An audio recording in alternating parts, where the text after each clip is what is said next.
Naalala ko pa nun, elementary pa lang. Kasarapan na mag-aral, araw-araw naglibang. Kasama mga kaibigan, mga sipunin pa lang. Ang saya-sayang mabuhay ng batang walang alam. Panahong walang problema at puro laro ka lang. Di mo maiisip ang lungkot kasi bata ka lang.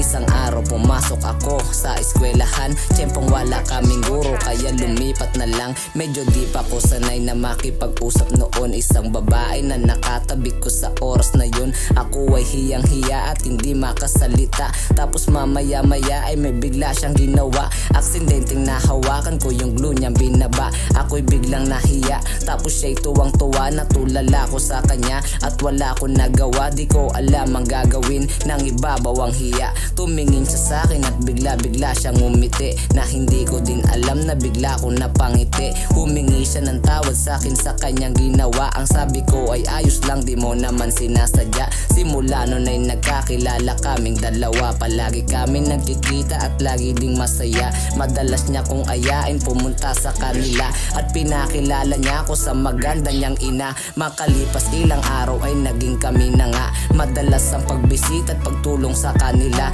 Tila ang bilis ng oras pag nakakasama siya. Parang gusto ko na lang matulog na kasama siya. At isang gabi ako nga ay magpapaalam na. Para umuwi na sa amin kailangan magpahinga. Lumapit ako sa kanya tapos na ako nang halik. At doon ako nagising, naramdaman ko yung kilig. At simula na nga noon matagal hindi nagkita. Wala nang paramdaman at wala nang ang balita. Lumipas 5 taon at bigla ko siyang nakita.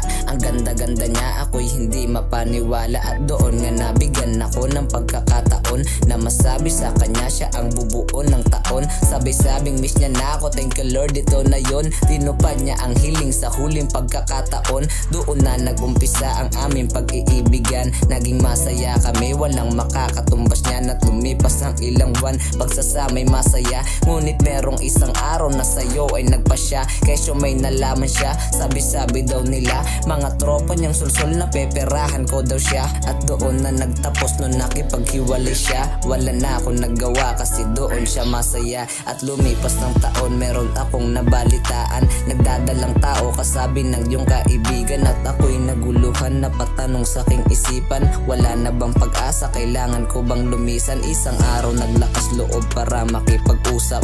Tinanong kita tungkol sa isyong lumaganap na hindi ka daw pinanagutan ng asawa mo. At dali-dali mo sinabi kaya nalaman ko. At bigla kong nalinawan sa mga sinabi mo. Sabay-sabi ko nandito lang ako para sa'yo. Mamahalin ko siya kahit ano pa ang sabihin nyo. Wala akong dapat pagsisiyan, pagmamahal ko'y totoo. Kami nagsama sa isang bubong, wala na akong mahihiling. Kasama ko yung mahal ko, pangarap ay tutuparin. At gagawin ko ang lahat para sa aking mag-ina. Hanggang dito na lang pre, bitin yung beat, pasensya na, yeah.